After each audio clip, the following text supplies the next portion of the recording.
tree. They didn't say much at first, for some friendships don't need many words.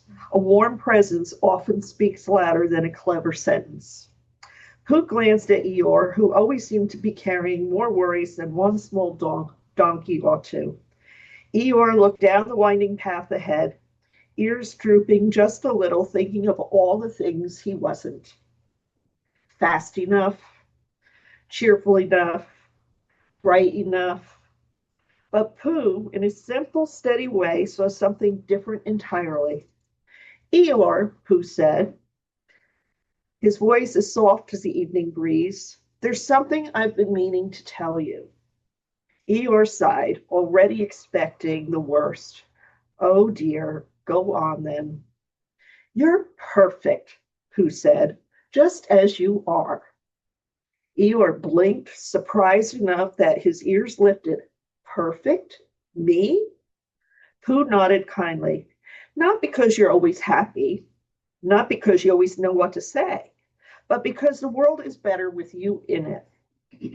Because you care deeply and feel deeply, and even on your gloomiest days, you still try, and that makes you wonderful in ways you don't always see. A small butterfly landed near Eeyore's hose as if agreeing. The sky glowed even warmer, and the field shimmered with soft evening light. But I'm not like you, Eeyore whispered. No, Pooh said, and that's a very good thing. Friends aren't meant to be the same. They're meant to fit one another, like pieces of a story that wouldn't be complete without everyone. Eeyore looked up at the sky, and for a moment he felt something he hadn't felt in a long time. Lightness, the kind that comes when someone reminds you of your own worth. Thank you, Pooh, he murmured. For what? Pooh asked. For seeing me. Pooh smiled, leaning gently against him. Always, he said, that's what friends do. And as the last light of the evening danced across the golden fields, Pooh and Eeyore sat together, quiet, content, and wrapped in the gentle truth that sometimes the kindest thing you can tell someone is simply, you are perfect, exactly as you are.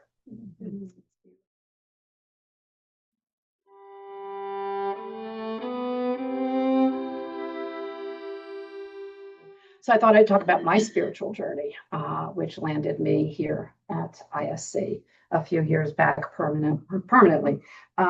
So I was raised nearby up in northern New Jersey in Ringwood, and I'm the youngest of three girls, two older sisters, and my parents were Roman Catholic, and they raised me in a Catholic household. And by that, I mean we went to church every Sunday. And my sisters and I went to Catholic school. So we went to Catholic grammar school up at St. Catherine's in Ringwood, which is, I don't think, any longer there now. No. And well, the church is there, and the school is there, but they're no longer a school. And, it was, I followed in the path of my parents and my sisters. But for some reason, I never quite felt like I fit in to the church. And I can't explain why. It all felt very regimented, and it was words rather than feelings to me. I could stand up here today, if prompted, and repeat the entire Catholic Mass. That's, because I just knew it from going and going and going and going and going. So when it came to high school, I actually had an option to go to Lakeland, which was a local public. So when I grew up, you were either Catholic or you were public. That was what I knew, and I look back on that and I feel badly because how you're either like me or you're not, felt very, and that didn't feel like religion to me, certainly didn't feel like spirituality, although I didn't know what that was. So I did go to Catholic high school because my friends were going there. And I look back and I'm very grateful that I had the education that I did, because I feel that it instilled in me, the moral fiber, the 10 Commandments and doing the right thing and whatnot. However, I felt hypocritical because I didn't necessarily feel like I belonged in the church. And so I went away to college, not too far away. I went to up in Westchester to Pace University, and I was living on campus. And the first Saturday that I was there, they did have a chapel on campus, and they did have a mass on Saturday. And I walked up to the door and I looked in and I thought to myself, it's finally my choice. And I turned around and I walked away.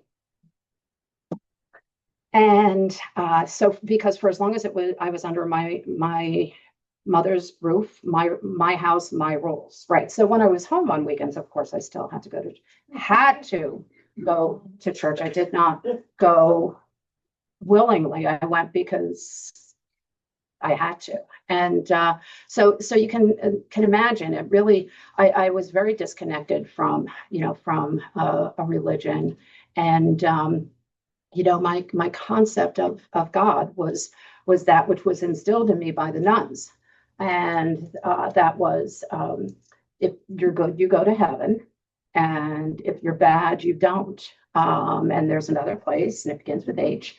And you either go there or you go someplace in between called purgatory, and you hang out there, and you need to prove yourself worthy of going to heaven. And that didn't seem very nice to me either, because there was talk of God as a forgiving God, but if it's a forgiving God, if I make a mistake, why am I going to the place that begins with an H, right, or the place in between?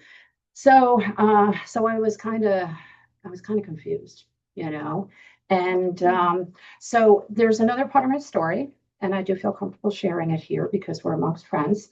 When I was away in college, I started to act out, I would say, and I started to do and to be what the other kids were that I never was, right? Because I was, raised in such a confined kind of sheltered manner, and I started to drink like everybody else. And I will step back and say that when I was a young teenager, and showing my age, back in the day, it was marijuana, pot was the thing. And, my friends were experimenting with drugs, and I was afraid. I thought, what happens if I like it? Try it and I like it and I can't stop. Because I knew somewhere innately, I knew I had an addictive personality. And I heard that, marijuana was addictive, drugs were addictive. So I never tried it. And I figured if I never try it, I won't know what I'm missing. So there you have it. But I didn't think that alcohol was a drug because it's legal, right? And in the state of New Jersey back then, when I turned 18, I was able to legally drink. And so I will say that I had a mighty career led by drinking, and it lasted for 18 years. And in that period of time, it went from doing what all the other people are doing to finding the people who were doing what I was doing, and then to doing what I was doing alone, because it was no longer acceptable. And the more I sought escape in a bottle, the more confused I became. And I didn't think I was agnostic. I thought maybe I was atheist, because I really wasn't sure, about a God. And so I will fast forward. There were a lot of escapades, as we call them, my friends and I, a lot of escapades in between. But when it came to a point where I went to my first rehab for alcoholism, I was in my early 30s, and they brought us to an Alcoholics Anonymous meeting, and I was a fish out of water. And but something was shared that night, and this was in like 1991 maybe, and a woman shared that AA is not a religious program, it's a spiritual program, and that religion is for people who are afraid to go to hell, and spirituality is for people who have already been there and don't want to go back. And in that moment, a seed was planted in my head, because spirituality was something that I always thought that I wanted, but I didn't know what it was. And I thought that the way to get it was, if you were spiritual, if I hung with you, it would rub off on me, which really is true. But my radar was so off, the people who I thought were spiritual really weren't. So I wasn't hanging with spiritual people, and I certainly wasn't gaining in spirituality. And as my story goes, it's not everybody's story, but it's mine. For 4 years after my first rehab, I continued to drink, and I continued to drink more and more and more. And, to the point of, what is it? The pitiful demoralization. We have literature in AA, and incomprehensible, I think it is, demoralization. And I lost jobs. I lost my license twice for driving under the influence. And I don't share this with you because I'm proud of it, but it is part of my story, and it's part of what brought me to where I am today. So in 1997, you probably all remember when Princess Diana was killed. And her death inspired new life in me. And it was calamitous because that particular weekend was my mother's 70th birthday. And my family had gone out to dinner, and I was supposed to be there, and I wasn't.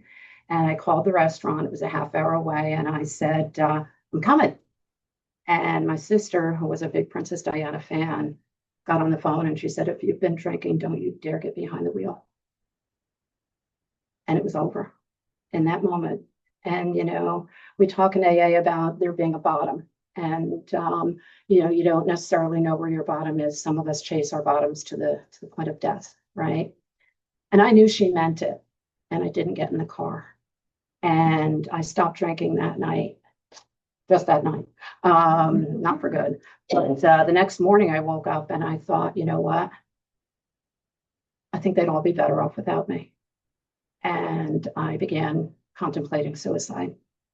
Because in that moment of, not now being hungover because I had stopped drinking the night before, moments of clarity opened up in front of my eyes. And I realized, I thought nobody knew about my drinking. And how did she know? Like, how did she know up there in the restaurant, And then I realized everybody knew. I thought I was hiding it from everybody. Everybody knew.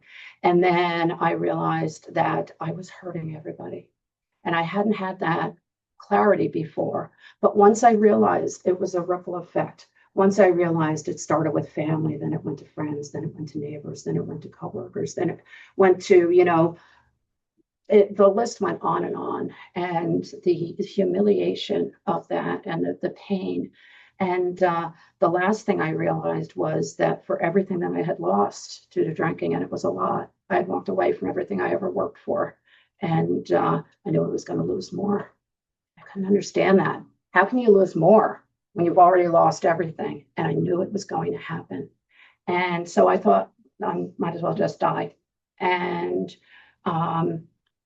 uninvited, unannounced, my ex-fiance showed up that morning, knocked on my door, had come to see our animals that we had shared together. We had been together for several years. And he carried the message to me that you don't drink because you're a bad person. You drink because you're a sick person. You know where you need to go, and you know what you need to do. All you can't do is drink. His mother was dying of cancer. He said, don't you think if there was a cure for cancer, she would do it in a heartbeat? And in those moments, when the student is ready, the teacher will appear. And that's exactly what happened for me. And he called my family and he told them she's not okay, but she will be. And it was the beginning of the end. And, I'm grateful, not proud or happy, but grateful to share that on October 22nd of 1997, I stopped drinking. And last October, I celebrated 28 years of sobriety. And it is, and you don't have to stop because I was basically, well, thank you, but I was basically doing what I should have been doing all along, But I found my higher power in the church basement, in the program of AA. And, it's been a gradual process. I have become a spiritual being by being around other spiritual beings and by surrounding myself by spiritual beings.